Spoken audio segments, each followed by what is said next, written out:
agradecerle al Centro de Estudios de Investigación del Perú por la invitación y con mucho gusto poder dar algunos alcances, opiniones y comentarios respecto a un tema que me parece interesante y que de alguna forma ya se viene investigando desde hace algún tiempo atrás. Para ponernos un poco en contexto, yo he denominado trabajadores en los sujetos de fiscalización inmediata y las nuevas TIC, las nuevas tecnologías de la información y la comunicación. Sucede en cierta medida de que nuestra ley de productividad y competitividad laboral, que regula las relaciones de trabajo en el ámbito privado, ya tiene algunos años, ya tiene más de un par de décadas en nuestro país, como parte de nuestra legislación, pero que sin embargo fue elaborada en un contexto histórico, social, muy distinto al que vivimos, en el cual pues ya se hace imprescindible en todo ámbito, en todo contexto social, cultural, político, etcétera, el uso de las tecnologías de la información y la comunicación para el desarrollo de nuestras actividades. Es por eso que cuando se ha elaborado esta parte de la norma no ha contemplado dicha situación, y en la actualidad las relaciones laborales también se han visto no afectadas, sino en la misma necesidad también de hacer uso de estas TIC para que desarrollar una nueva forma de trabajo, desarrollar una nueva forma de organización, y con ello pues también los empleadores por lo tanto puedan hacer un uso y un ejercicio distinto de lo que conocemos como el poder de dirección. A continuación voy a tratar de dar algunos alcances sobre ciertas figuras que son imprescindibles tener presente para pasar a ese enfoque final de lo que ya vamos a comentar. Estas figuras tienen que ver en primer lugar con lo que es, por ejemplo, la jornada de trabajo. Esta jornada de trabajo que a partir de la regulación que recibe nuestra Constitución Política la pone como un derecho fundamental, importante, y como yo siempre digo en las primeras clases de derecho del trabajo, es el primer derecho que a nivel mundial se concibe, producto justamente del reclamo, de la manifestación, de la asociación de trabajadores, lo que conocemos hoy en día como las organizaciones sindicales, ¿no? A partir de esas luchas se concibe el reconocimiento de que toda persona tiene derecho a laborar solamente 8 horas como máximo, porque las siguientes son para descansar y para dedicarle a temas personales, familiares, etc. Y que no es menos importante señalar la jornada de trabajo dentro de lo que vamos a comentar, toda vez que esta jornada de trabajo, que en algún momento puede excederse de esta cantidad máxima de horas que se pueden pactar estos sujetos, va a generar o va a traer consigo la posibilidad de que todo trabajador pueda reclamar el pago de las famosas horas extras, ¿no? El pago de esta jornada extraordinaria que empieza a cumplir. Sin embargo, vamos a conocer y ver que hay un grupo de trabajadores que va a quedar excluido de tal posibilidad, de tal derecho de poder percibir esta hora extra, en todo caso de repente o posiblemente inclusive en una compensación. Por favor, la siguiente. Y es justamente ya no en nuestra Constitución, sino en la Ley de Jornada Horaria del Trabajo sobre el Tiempo, en la cual en su artículo 5 nos señala lo siguiente, nos dice: no se encuentran comprendidos en la jornada máxima de trabajo los trabajadores de dirección, los que no se encuentran sujetos a fiscalización inmediata y los que presten servicios intermitentes, vigilancia o custodia. Entonces, justamente sobre este grupo de los que no se encuentran sujetos a fiscalización inmediata es donde voy a desarrollar yo el tema. Y cabe la pregunta que ya deben estar haciéndose todos ustedes: ¿qué cosa es un trabajador no sujeto a fiscalización inmediata? ¿A quién le podemos denominar un trabajador no sujeto a fiscalización inmediata? Porque seguramente los hay los que sí lo son, ¿no? Y justamente, la siguiente por favor, el artículo 10 de esta misma norma nos señala, para ampliar un poquito, dice: son trabajadores no sujetos a fiscalización inmediata aquellos que realizan sus labores o parte de ellas sin supervisión inmediata del empleador, o que lo hacen total o parcialmente fuera del centro de trabajo. Entonces, esta parte, este dispositivo de alguna manera nos plantea dos situaciones. Que el empleador que tiene este ejercicio conocido, o esta facultad, este derecho conocido como el poder de dirección, que básicamente le va a permitir poder ejercer su facultad directriz, poder ejercer sus facultades de control o fiscalización y también la facultad de sanción o disciplinaria. Si nos quedamos con esta primera, que es la facultad directriz, este empleador va a poder reglamentar, ordenar, dirigir las actividades como él considere y estime conveniente. Y dentro de esta dirección de las actividades, hoy en día, los empleadores van a hacer uso de estas nuevas tecnologías de la información y la comunicación. Pero viene el tema, que es un trabajador no sujeto a fiscalización inmediata, porque sabemos que dentro de una relación laboral es el empleador quien va a dirigir, es el empleador quien va a dar las órdenes, porque esa es la característica más importante que tiene el derecho del trabajo, el elemento intrínseco de la subordinación. El derecho del trabajo existe a partir del reconocimiento de que en esa relación asimétrica que tienen las partes existe la subordinación o dependencia y se reconoce como tal.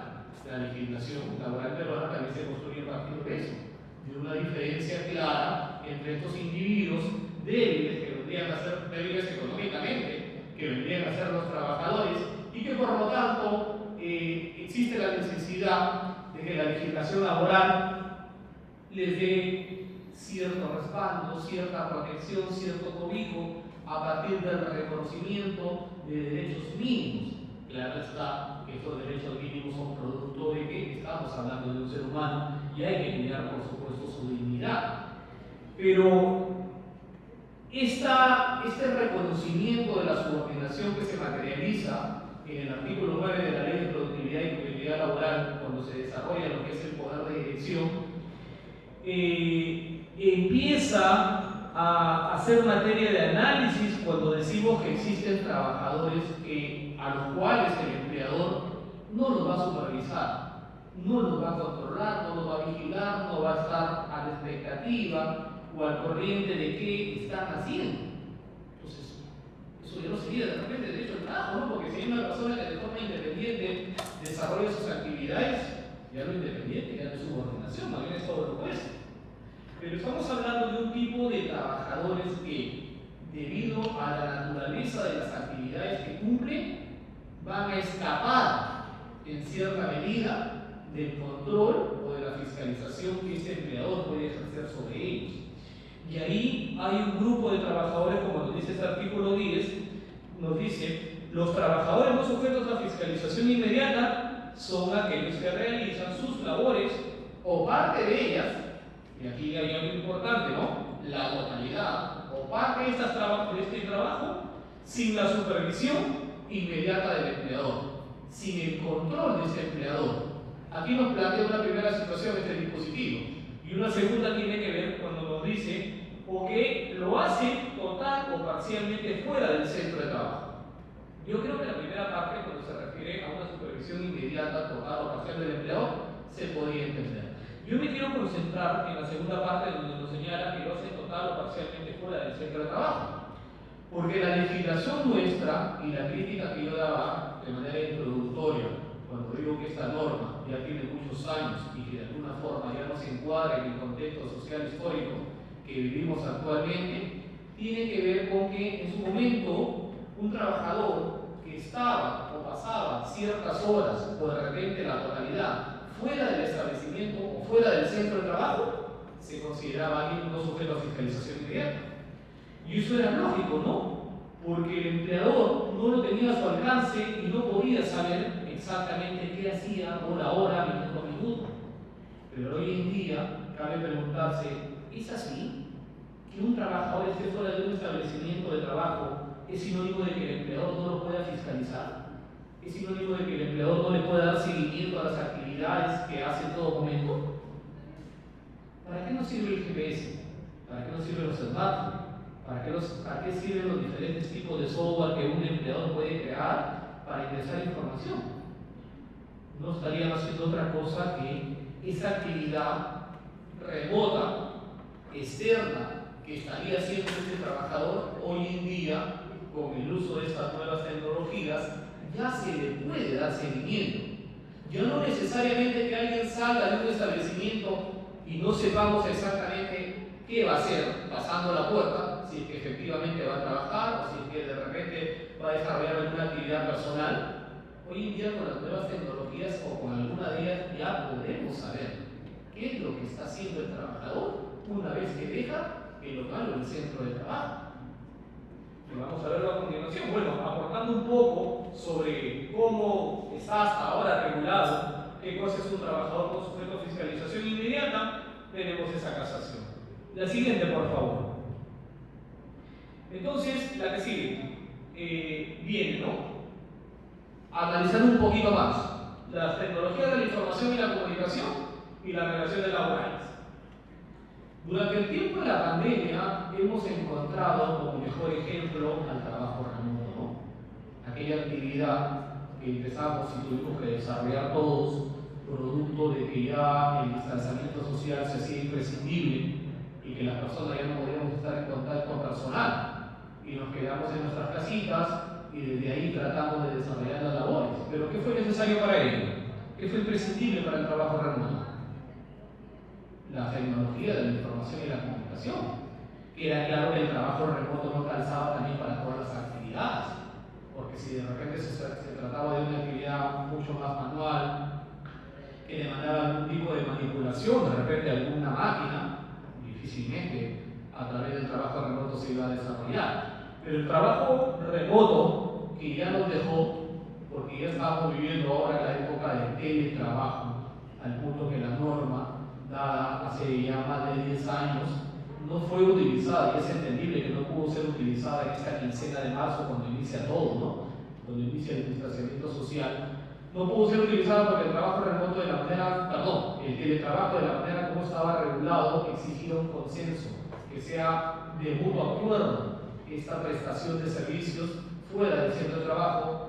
Hoy en día ya ha tenido ciertos ajustes, ya tenemos una norma mucho más adecuada, que muchas instituciones públicas y por supuesto empresas privadas ya empiezan a hacer uso del teletrabajo.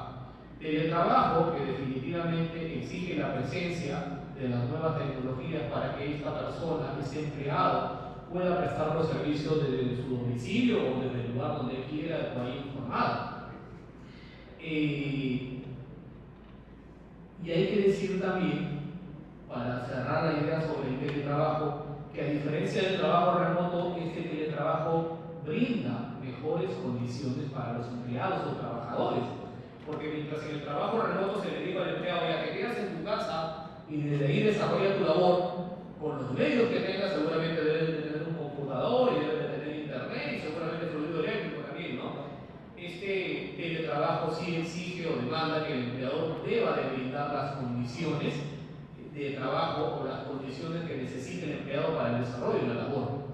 Aunque hay que decir también que hay un candadito por ahí que señala de forma increíble lo que les digo, pero además agrega, salvo pacto en contrario, ¿no? Salvo que el trabajador y el empleador se pongan de acuerdo que va a ser el trabajador que va a brindar las condiciones. Y eso ha sido un total salvavidas para las empresas. Díganme ustedes, cuando un trabajador se acerca buscando celebrar o firmar un contrato de trabajo, ¿tiene la posibilidad de elegir, conversar y decir, no, sácame esta cláusula, no me parece, yo quiero esas condiciones, o quiero una mayor remuneración, o no quiero trabajar de esta manera?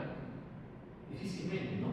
Porque justamente esa simetría es el mercado laboral. Entonces, el empleador es el que se va a dar la posibilidad y el lujo de elegir a quién contrata y terminará contratando a la persona que acepte esas condiciones. Y es por eso que no sería raro que alguien que hoy en día quiera estar como teletrabajador, el empleador le ponga sobre la mesa un contrato donde se señale que es el trabajador o empleado quien va a dar las condiciones, ¿no? Quien va a dar la computadora, el internet, el fluido eléctrico, el mantenimiento. Yo sí tengo una crítica al respecto ahí. Otro tema a tomar en cuenta nos dice que el trabajador se encuentra a mayor disposición del empleador, incluso al finalizar su jornada.